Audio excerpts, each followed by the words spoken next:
एक सीधा साधा गांव का भगत कभी कथा नहीं सुनता था, गाय चराता था गांव की। तो एक दिन और गोपाल जो गाय चराने वाले थे, उन्होंने कहा यार कभी तो कथा सुन लो, रात दिन पशुओं के पीछे घूमते हो, पशु बुद्धि, कभी तो कथा सुन लो। तो एक दिन सोचा दोपहर के भोजन गांव में पाएंगे जाके अपने घर में, और कथा हो रही वहीं से निकल लेंगे, जो सुन लेंगे तो सुन लेंगे।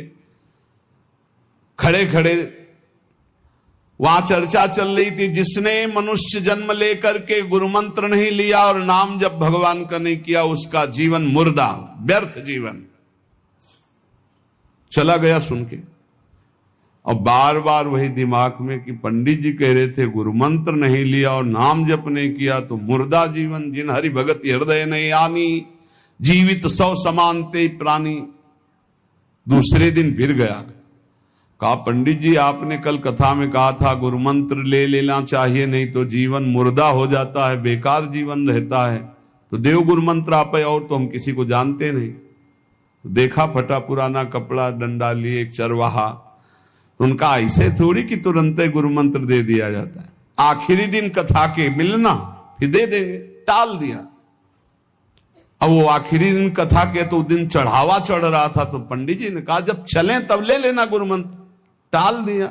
अब वो जब आखिरी दिन के बाद हो, तो उस समय घोड़े पे बैठ सब सामान लाद के पंडित जी चलते थे, वो तो सब सामान लाद के चलने लगे हो। तो पीछे पंडित जी आप जो कह रहे थे कि गुरु मंत्र देंगे, आप गुरु मंत्र दे दीजिए। पंडित जी रबड़ी पवाई गई थी, घोड़े से उतरे, घोड़ा एक भगत के यहां खड़ा किया और लोटा लिया और भागे, क्योंकि सोच लगी थी। अब वो भगत किसान आदमी, गांव का गंवार आदमी पीछे लगे, पंडित जी अरे गुरु मंत्र दे दो, कितने दिन से टहला रहे हो आप। अरे उनका मतलब सोच का पैसा, तू गुरु मंत्र की बात कर। अब वो पीछे लगा कि अब हम नहीं जाने वाले, आपने सब सामान लाद ली थी, भगवान की कृपा कहो कि आपको सोच लगी आई, नहीं तो आप हमको तो गुरु मंत्र ही नहीं देते, हम आपको नाम पर विश्वास की बात। पंडित जी तो दत गपोचन, जय गुरुदेव की जय गुरु। वो दबकाए है दत गपोचन, मतलब एकदम मूर्ख आदमी, तो सोच तो। वो प्रणाम कर लिया, जय गुरुदेव, धत गपोचन धत गपोचन। जपना न राधा न कृष्ण न राम न हरि।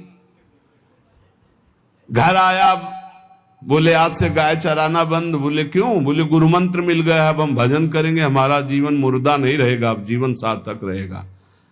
और मेहनत करने वाला आदमी, गाय चराने वाला आदमी, अब शुरू हो गया बैठ के धत गपोचन धत गपोचन। अब इसमें न कोई भगवान नाम है, न कोई मंत्र है, न प्रणव है, न नमो नमः, कुछ नहीं। गांव के लोग, घर के लोग बोले कि यार 50 गाय चराता था, पता नहीं कौन सा हम लोगों का पाप उदय हुआ कि कह दिया कि कथा सुन लेना। अब वो गाय चराना भी छोड़ दिया, अब गपोचन शुरू हो गया। अब उसकी ऐसी लगन लगी, सहज सरल भोले जो होते हैं ना, लालजू महाराज बड़े बड़े मुनियों के ध्यान में नहीं आने वाले, बड़े विनोदी। रुक्मिणी जी से कहा तैयार हो, भगत के दर्शन करने चलना है। रुक्मिणी जी ने कहा बहुत दिनों बाद आज आपको किसी भक्ति की याद आई, प्रभु जरूर कोई महाभागवत होगा, हम चलते हैं। बोले बहुत विचित्र महाभागवत। चले, साधारण वेश में चलना है। जब गांव में गए, उस भगवान तो सर्वज्ञ ही है, उसके घर के दरवाजे में बैठ गए और रुक्मिणी जी से कहा कि पहले तुम मिल के आओ भगत के, फिर हम मिलेंगे।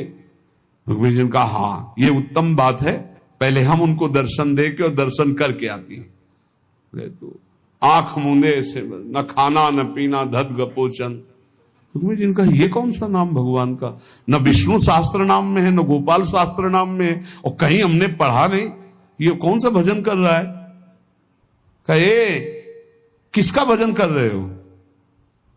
चुप रहा। फिर किसका भजन कर? 2-3 बार तो गुस्सा के आंख खोला, देखा कोई स्त्री, तो बोले तुम्हारे खसम का भजन कर रहे हैं। और किसका कर रहे हैं? वो रुक्मिणी जी आ गई, बोले बहुत जानकार भगत है। प्रभु द्वारिकाधीश से कहा बहुत जानकार भगत है। बोले क्यों? बोले हमने कहा कि किसका भजन कर रहे हो, देखो हम इतना छुप के गई थी लेकिन वो पहचान गए, वो कह रहे तुम्हारे खसम का भजन कर रहे थे। अब भगवान ने कहा हाँ तभी तो हम आए भगत जोड़ कर। बोले प्रभु आप दर्शन बाद में करना, जाके पहले हमारा प्रश्न बता दो, प्रश्न का उत्तर दे दो कि आपके विष्णु सहस्त्र नाम, गोपाल सहस्त्र नाम, बहुत से नाम हैं, ये नाम तो हमने कभी नहीं सुना। भगवान ने कहा ये नाम हमको तो बहुत प्यारा है। बोले आपको कब, मतलब ये कब कैसे नाम रखा गया? बोले बहुत प्यारा है, हमारा ब्रज का रखा हुआ नाम है, ब्रज में मैया ने रखा था। कैसे रखा था? बोले एक दिन मैं माखन चोरी कर रहा था, सखा के कांधे पर खड़ा हुआ, ऊपर माट में हाथ डालकर मक्खन पूरा ऐसे खाता जाता, सखा को पवाता जाता। इतने में मैया और गोपी जन आ गई। ए कन्हैया ये क्या कर रहा है? अब हमने देखा कि फंस गए। हमने कहा कि मैया हमें बहुत भूख लगी थी और देखा कि इसमें चींटी चढ़ी हुई है, तो हम चींटी निकाल रहे थे। तो बोले चींटी कैसे निकाल लेते? यहां पूरा हाथ सना हुआ है तुम्हारा चींटी। बोले अरे भैया तू बावरी, जब चींटी को ऐसे निकालने करते वो अंदर चली जाती तो खबो खबो के निकाला, इसलिए ऐसा इतना हाथ हो। बोले यहां मुंह में भी जब तुम्हारे मक्खन लगा, एक मक्खी बार बार उड़ रही थी तो हम ऐसे मारा तो पूरा मुंह में मक्खन लगा। भैया ने कहा धत गपोचर। बोले ये उस समय का नाम रखा हुआ है।